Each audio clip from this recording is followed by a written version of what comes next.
네, 감사합니다. 제가 어릴 때에 살던 그 마을은 이 마을 한가운데를 가로질러서 시냇물이 흘렀습니다. 제법 큰 개울이었는데 거기에는 나지막한 이렇게 보가 있어서 그 보 위로 사람들이 그 건너 다니기도 했습니다. 그런데 여름철이 되면 그 보를 막아버립니다. 그래서 물을 많이 채웁니다. 그리고 물이 그 보 위로 넘지 못하도록 하기 위해서 보 밑에 있는 조그마한 통로를 만들어서 그 밑으로 이제 물이 흘러내리도록 했습니다. 여름철이 되면 저희들은 거기서 많이 친구들과 수영을 하고 먹을 감습니다. 그러면서 하루 종일 거기서 노는 그런 일들을 그것이 저희 하루하루의 일과였습니다. 그런 가운데 그 조그만 통로가 물이 흘러내려가는 그 물살이 제법 세지만 저희들은 그 통로를 통해서 또 헤엄쳐서 밑으로 내려가기도 하고 또 밑에서 그 위로 올라오기도 했습니다. 그런데 가만히 보면 그 통로를 통해서 물고기가 헤엄쳐서 막 이렇게 높이 올라오는 그러한 부분도 있습니다. 그것이 쉽지 않은 부분인데도 불구하고 물고기들은 그 물살을 거슬러서 그 통로를 타고 올라오는 겁니다. 그런데 또 그 보 밑에 보면 또 물고기들이 거기서 웅덩이처럼 있는 곳에서 또 물고기들이 놀고 있습니다. 통로를 통해서 물살을 거슬러 올라오는 물고기가 있는가 하면 또 그 밑에서 놀고 있는 그런 물고기가 있다는 겁니다.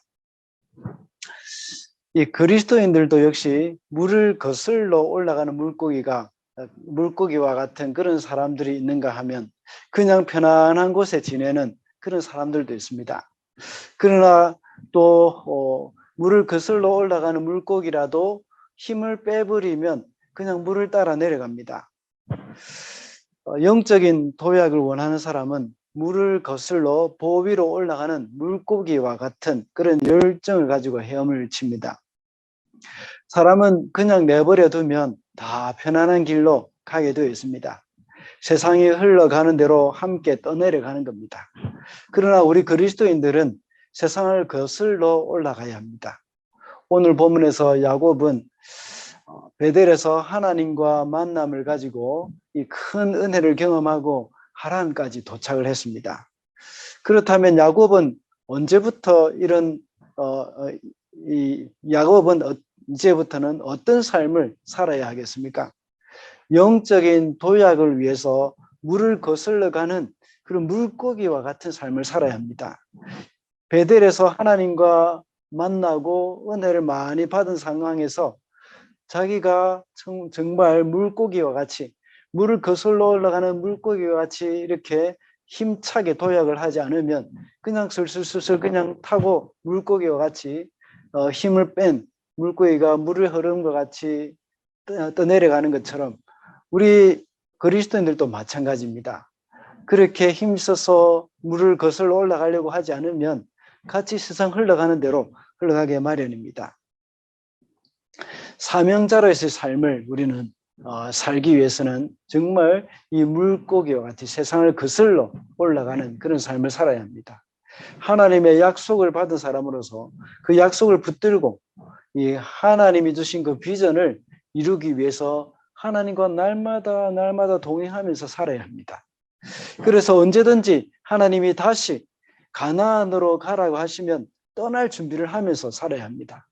거기서 물을 거슬러 올라가고자 하는 물고기와 같이 가나안으로 다시 올라가고자 하는 그런 삶을 살아야 하는 겁니다. 그런데 야곱은 하란에 눌러 앉았습니다.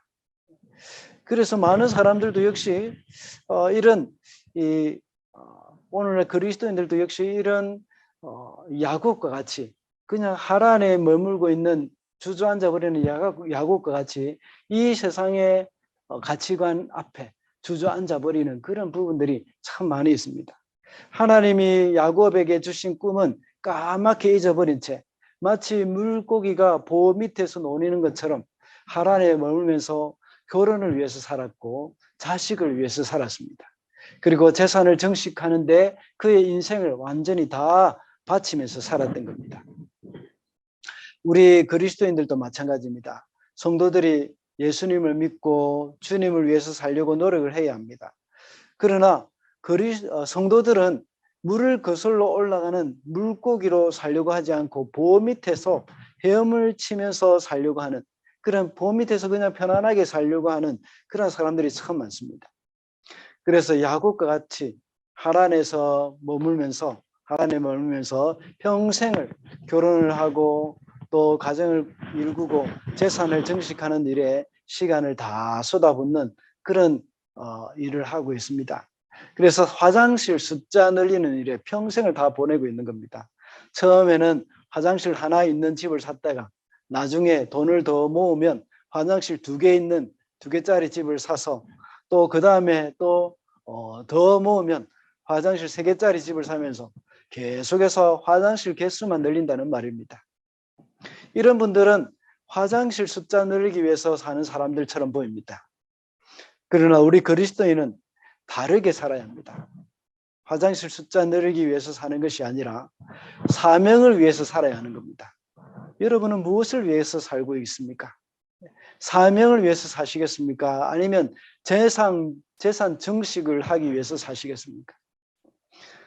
지난 주일에 하나님과의 만남이라는 제목으로 말씀을 나누면서 마지막 대지에서 하나님과의 만남은 우리의 삶을 이끌어 간다고 말했습니다. 하나님과의 만남 때문에 우리의 삶이 바뀌고 우리의 목적이 바뀐다고 했습니다. 하나님의 비전이 우리의 비전이 되게 하고 또 그 비전을 쫓아서 살아가야 한다고 했습니다. 하나님의 비전은 요한계시록 7장 10절의 말씀과 같이 모든 민족과 족속과 백성과 방언이 하나님 앞에 모여서 다 하나님께 예배 드리는 것, 그것이라고 했습니다. 이 꿈은 우리 대에 이루어지지 않을 수도 있고 우리 대에 이루어질 수도 있고 우리 후손에 까지 가서 이루어져야 될 수도 있습니다. 다만 그 꿈을 향해서 살아가는 우리가 감당해야 할 분량이 있다고 했습니다. 그 분량이 우리의 목표가 되고 또 우리의 사명이 된다고 했습니다. 그래서 오늘은 무엇을 위해 살 것인가라는 제목으로 사명을 위해서 사는 사람, 그런 사람은 어떻게 해야 하는지 살펴보도록 하겠습니다. 첫째로 사명을 위해 사는 사람은 약속의 말씀을 따라 삽니다. 13절 말씀입니다. 라반은 누이의 아들 야곱이 왔다는 말을 듣고서 그를 만나러 곧장 달려와 그를 보자마자 껴안고서 입을 맞추고 자기 집으로 데리고 갔다. 야곱은 지금까지 있었던 일들을 라반에게 다 말하였다. 야곱이 베델에서 하나님을 만나고 하란 근처까지 도착했습니다. 그때 당시에는 나그네가 길을 갈 때는 항상 우물이 이정표가 되었습니다. 왜냐하면 나그네들은 이 물을 한꺼번에 많이 가지고 다닐 수 없기 때문에 항상 조금만 이렇게 들고 다닐 만큼만 들고 다니다가 이렇게 이 우물을 찾아서 그때 병에다가 물을 채워 넣습니다. 그래서 건조한 중동 지역에서 물을 얻기 위해서는 항상 그 우물을 찾아야 합니다. 만약 우물을 찾지 못한다면 탈수 증세로 목숨을 잃을 수도 있습니다. 그래서 지난번에 살펴본 아브라함의 종도 역시 우물 곁에서 리브가를 만나게 되었습니다. 이번에 야곱도 역시 우물을 찾아오게 되었습니다. 한글 성경의 번역에서는 한글 성경에는 번역되지 않지만 2절과 6절에 보면 이렇게 반복해서 보라라는 말이 나옵니다. 보라, 이 말은 감탄사로 해석을 해야 합니다. 야, 저것 좀 봐 하는 그런 의미죠. 야, 저것 좀 봐, 우물이 있다 라는 그런 의미입니다. 그리고 2절 하반절에도 야, 저것 좀 봐, 그 우물 곁에 양떼도 3떼나 있네, 누워있네 하고 말하는 것입니다.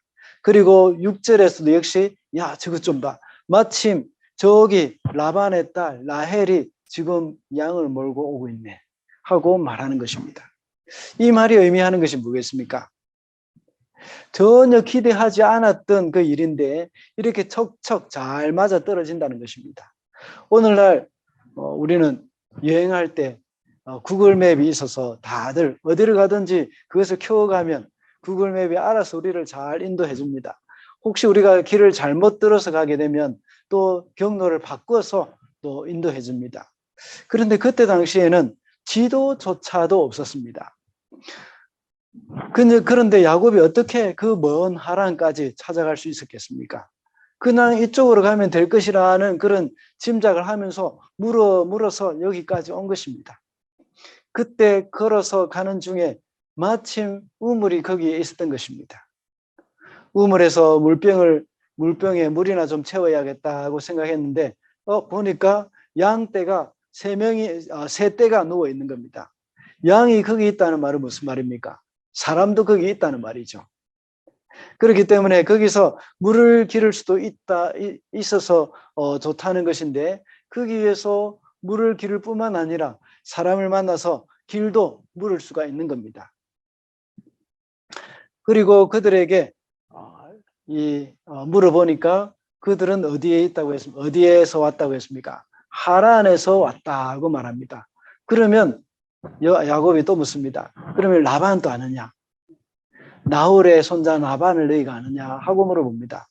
그뿐만 아니라 그들은 라반을 알 뿐만 아니라 이 라헬이 양떼를 몰고 오고 있다고까지도 이야기를 해줍니다.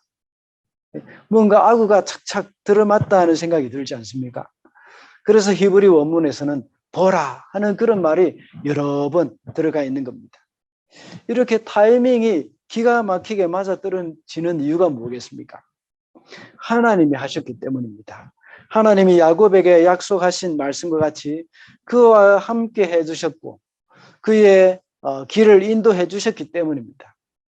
야곱은 이 모든 것이 하나님이 하신 일임을 마음에 두고 있어야 했습니다. 그래서 베델에서 만나주신 하나님이 그를 인도해 주셔서 그가 기가 막힌 타이밍으로 라헬을 만나게 되었고 야곱은 라반의 집에 가게 되었다는 것을 기억하고 있어야 했습니다. 이것이 바로 약속의 말씀을 따라 살아가는 삶의 시작이기 때문입니다. 물론 처음에는 이 사실을 마음에 두고 있었고 그것을 라반에게 다 이야기를 했습니다. 라반은 처음으로 만나게 된 야곱을 통해서 아브라함의 집안 이야기를 다 듣습니다. 야곱의 어머니 리브가가 떠난 이후로 얼마나 많은 시간이 흘렀는지도 모릅니다. 사람들은 대충 95년 정도 흘렀을 것이라고 추정합니다. 그런 가운데 야곱을 처음 만난 라반입니다. 그런데 서로 대화를 통해서 확인을 해야 합니다. 이 야곱이 말한 자기 집안의 이야기는 바로 하나님이 행하신 일을 말하는 것입니다.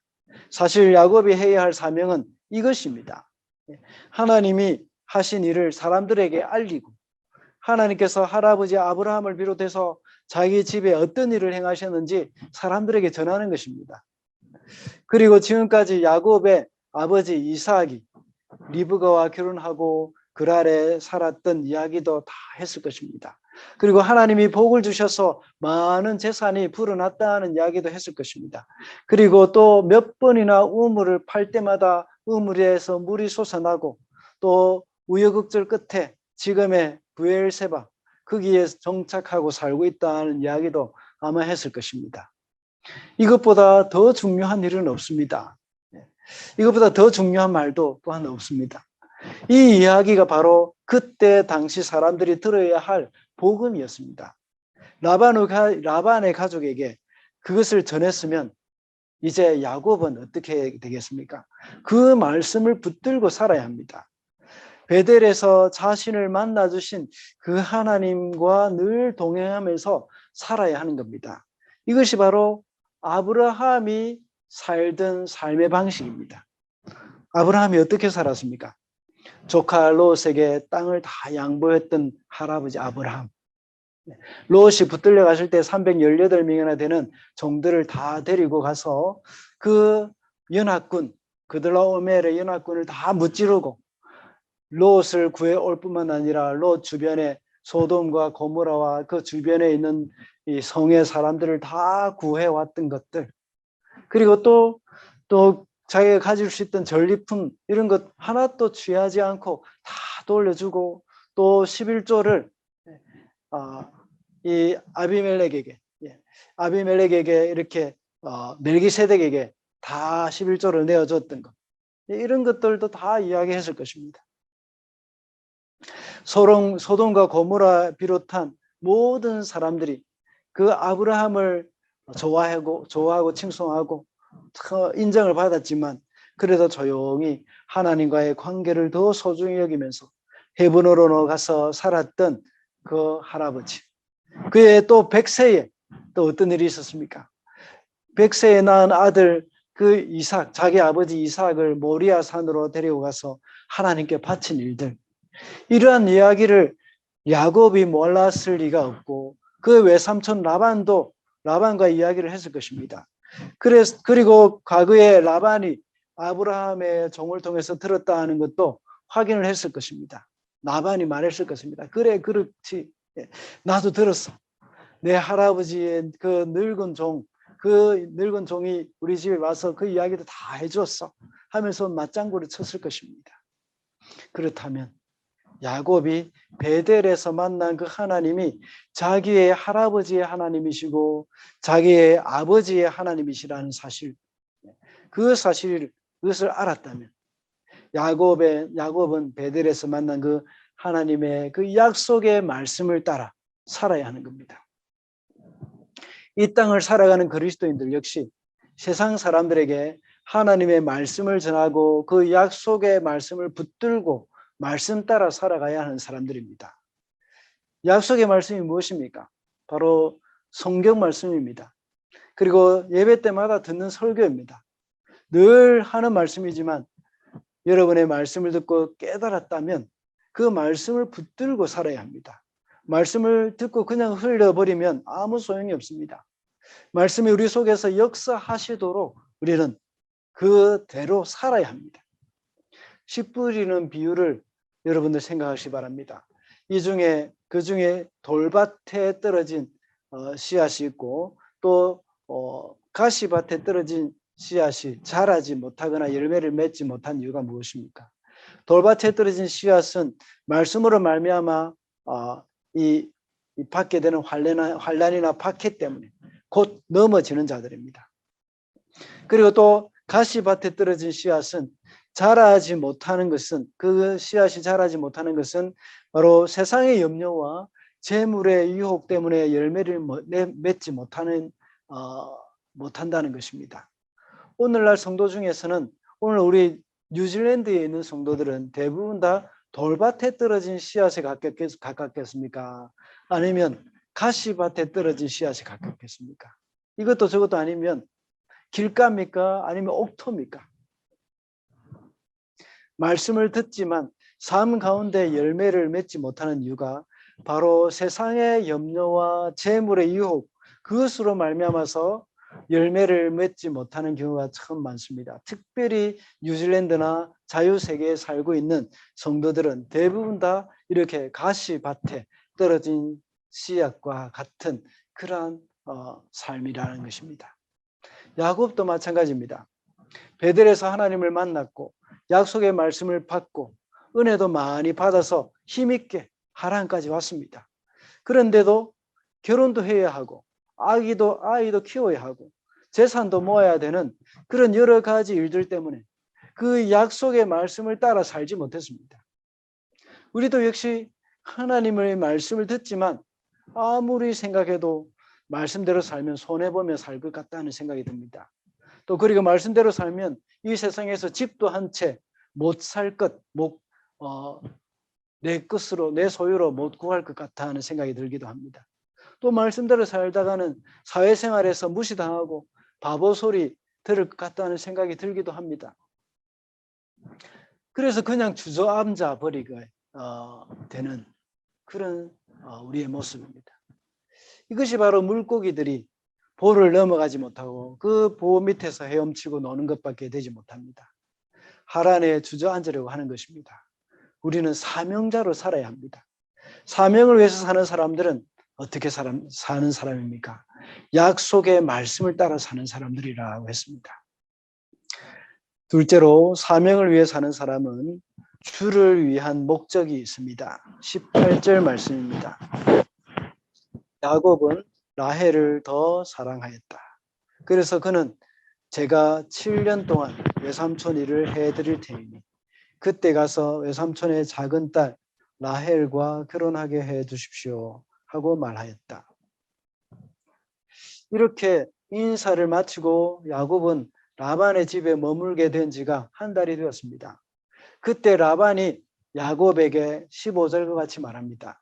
내가 나의 조카이긴 하다만 나의 일을 거절할 수 없지 않겠느냐. 너는 어떻게 보수를 주면 좋을지 너의 말을 좀 들어보자 하고 말을 합니다. 이런 라반의 제안은 노동에 대한 정당한 보수를 정하고 정식으로 고용 계약을 맺자는 그런 말입니다.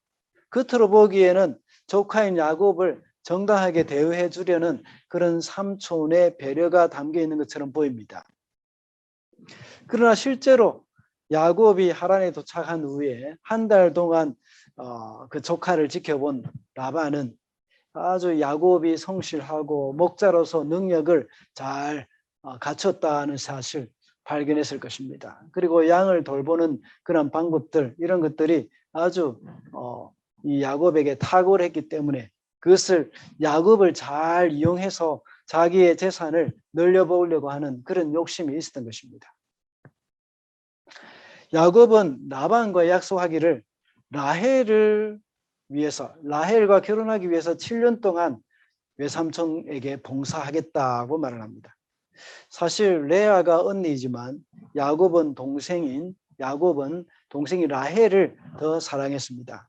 레아는 오늘 본문 17절에 나와 있는 것처럼 눈매가 부드럽다고 말씀하고 있는데 개역개정에서는 시력이 약하다고 번역했습니다. 그리고 라헬은 몸매도 아름답고 용모도 예뻤다고 말을 합니다. 어쨌든 라헬이 레아보다 더 아름다웠기 때문에 야곱이 라헬을 더 사랑했다고 말씀하고 있습니다. 그러나 하나님의 자녀는 결혼을 할 때 사람의 외모를 보고 기준으로 삼으면 안 됩니다. 이것보다는 우리의 사람의 내면을 아름답게 가꿔야 합니다. 우리는 사람의 외모를 보아서는 안 되고 배우자도 역시 외모를 보아서 그 외모가 중심이 되어서 그 선택의 기준이 되면 안 된다는 겁니다. 그 내면의 아름다움을 발견할 수 있어야 합니다. 라헬을 이토록 사랑한 야곱은 결혼을 위해서 7년을 무료로 일을 했다고 말을 합니다.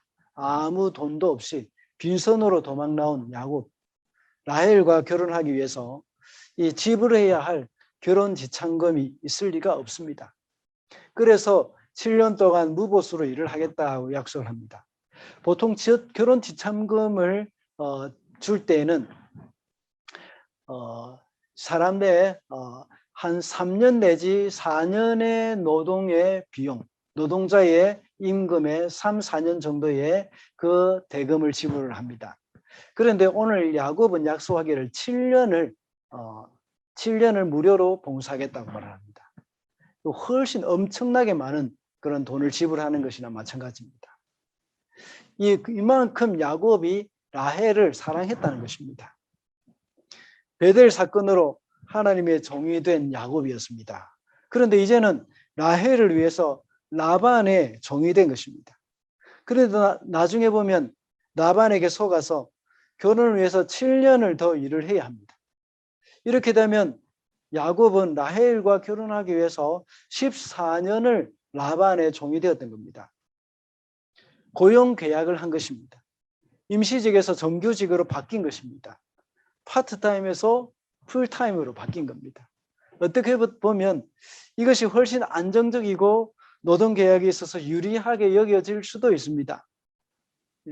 지금은 그렇습니다. 야곱은 어떻게 해서든지 라헬과 결혼만 하면 가나안으로 갈 수 있다고 생각했을지도 모르겠습니다.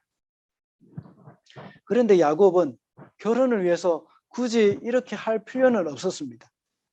베델에서 만난 하나님의 약속의 말씀을 붙들어야 했습니다. 하나님이 원하신다면 굳이 이렇게 하지 않아도 라헬과 결혼을 하게 해주셨을 것입니다. 그리고 파트타임으로 일을 하면서 언제든지 하나님이 말씀하시면 가나안으로 돌아갈 준비를 해야 합니다. 그런데 야곱은 자신의 사명을 잊은 채 벗어날 수 없는 그런 계약을 맺고 그의 인생 20년을 결혼하고 아이 키우며 또 재산 증식하는 그 일로 세월을 다 보내버렸습니다. 결혼이 삶의 목적이 되어버렸고 재산 증식의 목적이 되어버렸던 겁니다. 이것이 중요하지 않다는 것이 아닙니다. 사명을 따라 살아가는 성도는 같은 일을 하더라도 목적이 달라야 하기 때문입니다. 하나님의 나라와 의를 위해서 살아야 합니다. 제가 자주 말씀을 드리지 않습니까? 우리가 무엇을 위해서 살아가느냐, 이것이 항상 중요합니다. 예수님께서는 마태복음 6장 33절에 너희는 먼저 그의 나라와 그의 의를 구하라. 그리하면 이 모든 것을 너희에게 더하시리라 하고 말씀을 해주셨습니다. 성도는 항상 무슨 일을 하든지 이 목적을 잊어서는 안 됩니다. 그렇지 않으면 하나님의 종이 아니라 라반의 종으로만 살게 됩니다. 라반이라는 존재는 성도를 돈으로 지배를 하려고 합니다. 그리고 세상의 이 가치관으로 우리를 가두려고 합니다. 성도가 라반의 종이 되어버리는 순간 하나님에게서 멀어지게 되어 있습니다.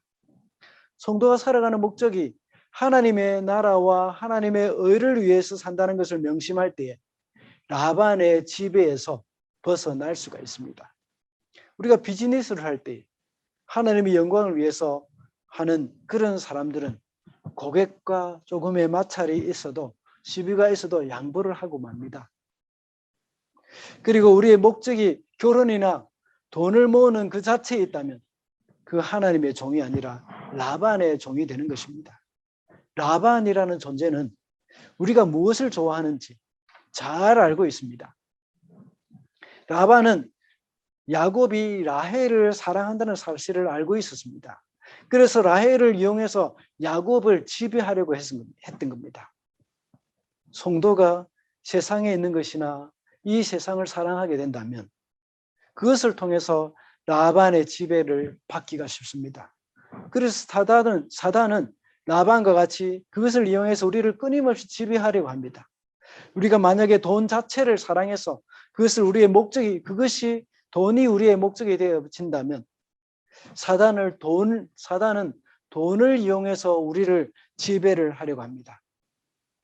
우리가 만약에 명예나 또 권력을 좋아해서 그 자체가 우리의 목적이 되어버린다면 마귀는 그것을 통해서 우리를 지배하려고 합니다.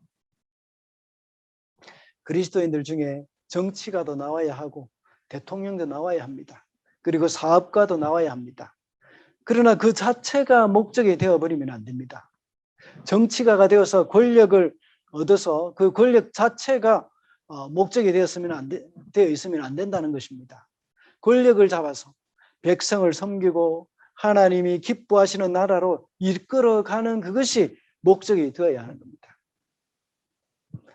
이 땅에 살아가면서 이 땅에서 얼마나 많은 그러한 비성경적인 정책들이 많이 나오고 있습니까? 하나님 앞에서 권력을 잡았다면 그것이 올바른 정책으로 이끌어져 갈 수 있도록 하나님 앞에 헌신하는 것, 그것이 바로 하나님이 기뻐하시는 그런 일입니다. 그리스도인들 중에서 재벌이 나오기를 원합니다. 그래서 또 그 돈 그 자체가 목적이 되어서는 안 됩니다. 그 돈으로 하나님이 기뻐하시는 일을 해야 합니다. 그 돈으로 어려운 이웃을 돕고 올바른 경제생활을 하고 경제활동을 하고 올바른 기업 윤리가 정립이 되어지도록 해야 하는 겁니다. 이것이 성도로서의 사명이 되어야 합니다. 그러므로 사명을 위해서 사는 자는 주를 위한 목적을 갖고 있어야 합니다. 마지막으로 사명을 위해 사는 사람은 말씀 앞에 깨어 있어야 합니다. 25절입니다. 아침이 되어 야곱이 눈을 떠보니 레아가 아닌가. 야곱이 라반에게 말하였다. 외삼촌께서 저에게 이러실 수가 있습니까? 제가 그동안 라헬에게 장가들려고 외삼촌 일을 해드린 것이 아닙니까? 외삼촌께서 왜 저를 속이셨습니까? 야곱은 마침내 7년을 다 채우고 라헬과 결혼하는 것에 마음이 덜 떠 있었습니다. 그래서 외삼촌에게 가서 결혼을 허락을 받았습니다. 야곱은 결혼 후 첫날 밤을 보냈습니다. 그런데 이 다음날 아침에 자신의 옆에 누워있는 그 사람을 보니까 라헬이 아닌 레아가 아닙니까? 그래서 야곱은 라반에게 따졌습니다. 그러니 라반이 궁색한 변명을 하고 있습니다. 어떤 변명을 했습니까? 큰 딸을 두고 작은 딸부터 시집을 보내는 것이 이 고장의 법이 아니라고 대답을 합니다. 처음에는 마치 라헬과 결혼을 시켜줄 것처럼 약속을 해놓고 지금 와서 이렇게 말을 합니다.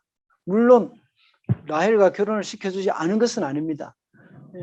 라헬과 결혼을 시켜주는 척 하면서 레아도 같이 붙여서 이렇게 결혼을 시킨 겁니다. 그렇게 하면서 7일만 더 기다리면 라헬도 주겠다고 합니다.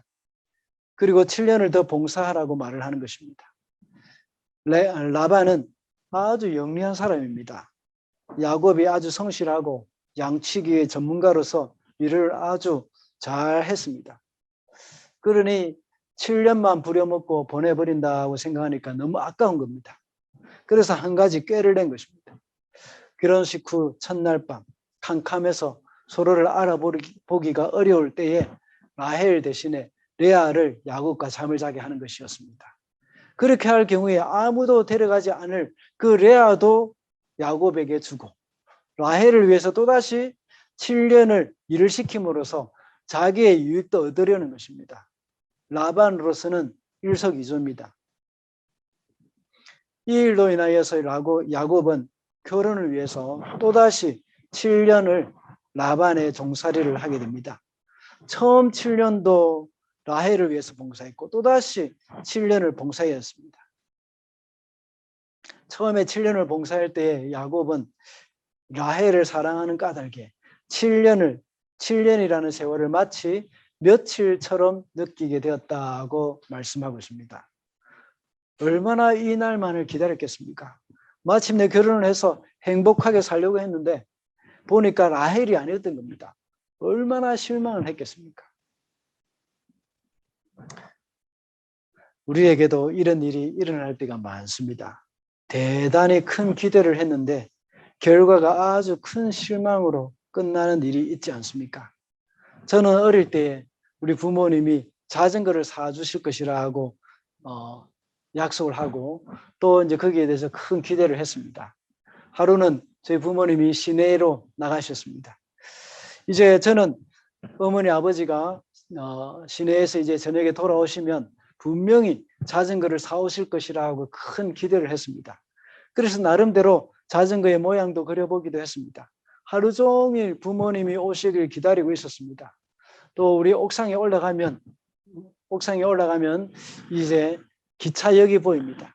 그 기차에서 우리 어머니가 오시나 그렇게 내다보기도 했습니다. 사실은 부모님을 기다리는 것이 아니라 자전거를 기다린 것이죠.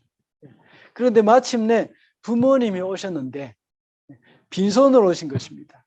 저는 얼마나 실망했는지 모릅니다. 물론 그 실망한 마음을 표시는 내지 않았습니다.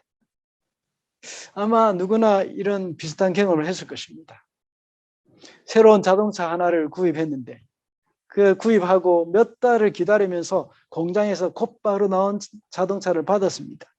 잔뜩 기대에 부풀려서 자동차를 받았는데 그 차에 하자가 생겼습니다.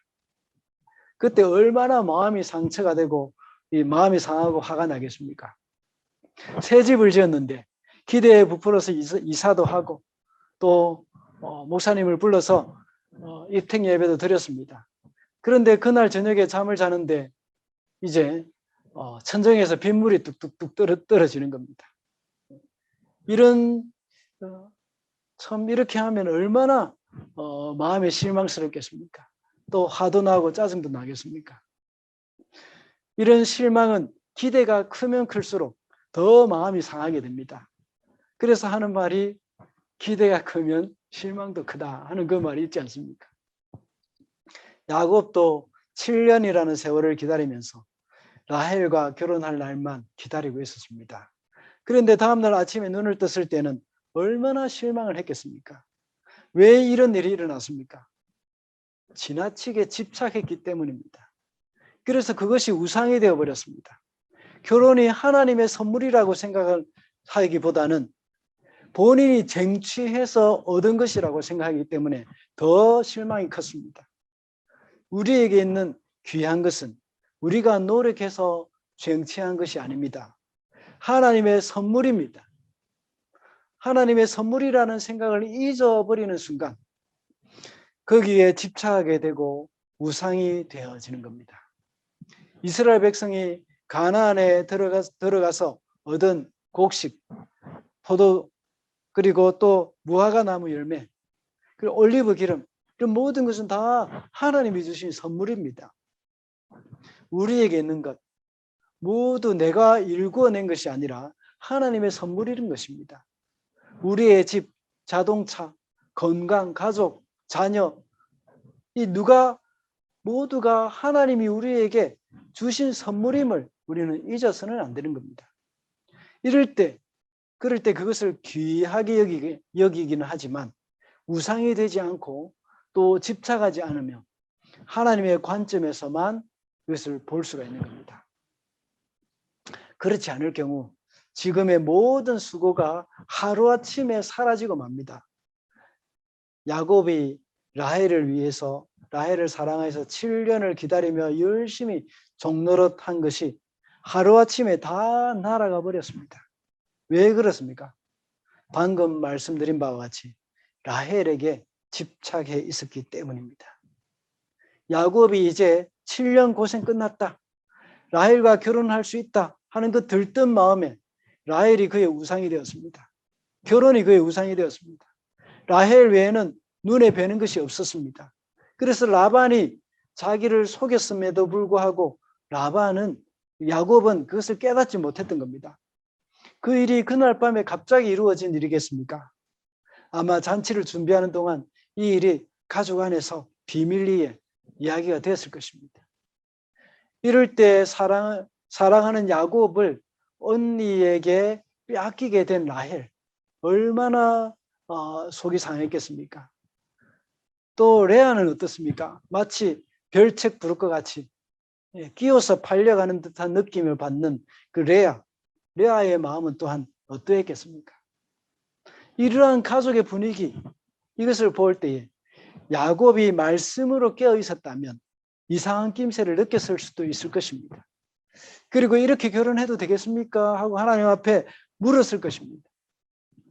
그러나 야곱이 라헬에게 집착하고 말씀 앞에 깨어 있지 못했기 때문에 하나님이 그에게 말씀하지 않으신 것입니다. 성도가 하나님의 말씀보다 다른 것을 더 좋아할 때에 하나님은 침묵하십니다. 하나님이 말씀하셔도 자기가 간절히 원하는 것 때문에 말씀을 버리기 쉽습니다. 만약에 하나님이 베델에서처럼 꿈에서라도 나타나셔서 말씀을 하셨다면 야곱은 속지 않았을 수도 있습니다. 그런데 그는 하나님의 말씀보다 라헬을 더 좋아했고 라헬과 결혼하는 그 일에 집착했습니다. 하나님이 말씀하셨음에도 불구하고 야곱은 듣지 않았을 것입니다. 라헬과 결혼하고 싶은 그 마음이 더 컸기 때문입니다.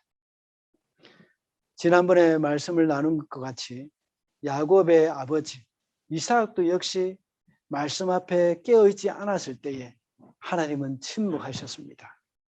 그래서 야곱 자신이 아버지 이삭을 속여도 하나님이 이삭에게 말씀하지 않으셨습니다. 이렇게 될 때에 지금까지 모든 수고가 다 날아가 버립니다. 우리는 말씀 앞에 깨어 있으므로 하나님께서 우리에게 침묵하시지 않도록 해야 합니다. 하나님이 우리에게 주신 것은 좋은 것이 있다면 기도해야 합니다. 이것이 나에게 우상이 되지 않게 해달라고 기도해야 합니다. 이것을 나에게 허락해 주신 그 주님 앞에 감사하면서 하나님 내가 이것을 잘 사용할 수 있게 도와주시옵소서 하고 기도해야 합니다. 이것으로 인하여서 내가 마음 상하는 일이 없게 해주시옵소서 하고 기도해야 합니다. 하나님이 우리에게 주신 자녀를 소중히 여기지만 우리는 거기에 집착해서는 안 됩니다. 하나님보다 하나님이 우리에게 주신 그 집을 더 좋아해서는 안 됩니다. 하나님이 우리에게 좋은 것을 주셨지만 언제든지 하나님이 원하시면 드릴 준비가 되어 있어야 합니다. 그러므로 사명자는 하나님의 말씀 앞에 늘 깨어 있어야 하는 겁니다. 그래서 욥도 역시 주신 자도 하나님이시요 취하신 자도 하나님이시니 하나님이 찬양을 여호와께서 찬양을 받으실지어다 하고 고백했지 않습니까?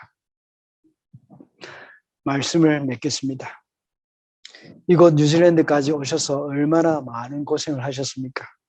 뉴질랜드에 오셔서 신앙생활을 하며 은혜도 많이 받고 베델 사건을 또 체험도 했을 것입니다. 그런데 살다 보니 점점 더 하나님과 멀어지고 눈앞에 닥친 현실이 너무나도 커 보일 때가 참 많았을 것입니다. 베델에 하나님을 만났을 때의 그 가슴 벅찬 그 감격, 그것도 이제 흔적도 없이 사라져버리고 열심히 직장생활을 하면서 조금씩 재산을 모았을 것입니다. 이제 몸도 많이 지쳤을 것입니다. 그리고 마음도 많이 거칠어져서 조그마한 일에도 짜증이 나게 될 것입니다. 하나님을 위해서 희생하고 수고를 했지만 그 누구도 알아주는 사람이 없지 않습니까? 오늘 장진숙이라는 분이 지은 찬양을 하나 소개해 드리겠습니다. 가사를 읽어보겠습니다. 주님, 제 마음이 너무 둔해서 주님을 볼 수 없습니다.